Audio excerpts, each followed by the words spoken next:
Welcome! In this video, we build an intuitive picture of the Andes and Cordilleran systems. We will link subduction, plateau growth, active deformation, uplift, and climate and erosion feedbacks. First, the big driver, ocean continent subduction. The Nazca Plate dives beneath South America along the Peru-Chile trench, converging at roughly 65 to 80 millimeters per year. This creates a trench, a magmatic arc, and, over millions of years, crustal shortening and thickening. In the central Andes, the slab angle varies. A shallow, flat slab can underplate far inland and shut off the volcanic arc. A steeper slab supports a normal volcanic arc above the subduction zone. The central Andes stand out because of the Altiplano Puna Plateau. It is 300 to 400 kilometers wide and about 3.5 to 4.5 kilometers high. Its existence requires large crustal shortening and very thick crust, roughly 70 kilometers under the plateau. Shortening totals of about 200 to 300 kilometers have mostly accumulated since the Cenozoic. Modern geodesy shows where strain is accumulating. Near the coast, locked megathrust store elastic strain, and sites move westward at about 20 to 30 millimeters per year relative to the stable continent. On the high plateau interior, motions are small.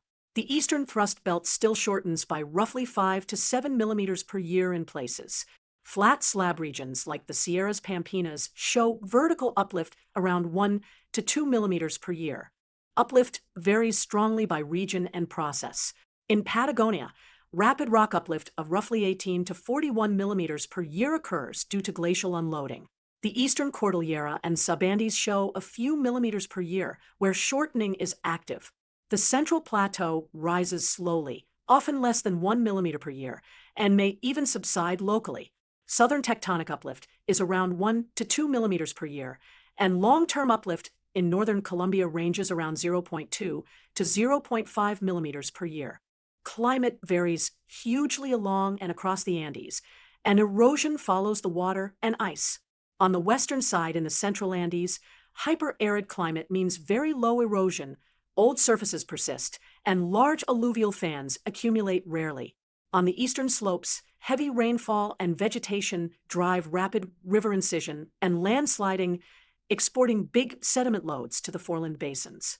In southern Chile and Patagonia, glaciers carve deep U-shaped valleys and fjords with intense erosion during deglaciation. Now, compare two cross-sections. A narrow wedge-type segment has a triangular profile about 200 kilometers wide. The central plateau segment shows a broad high surface about 600 kilometers wide with steep margins. The transition from wedge to plateau reflects growth of crustal thickness and an orogenic interior that becomes low relief. Finally, let us summarize key styles and segmentation. Northern Andes, highly oblique convergence, significant strike slip and block rotations.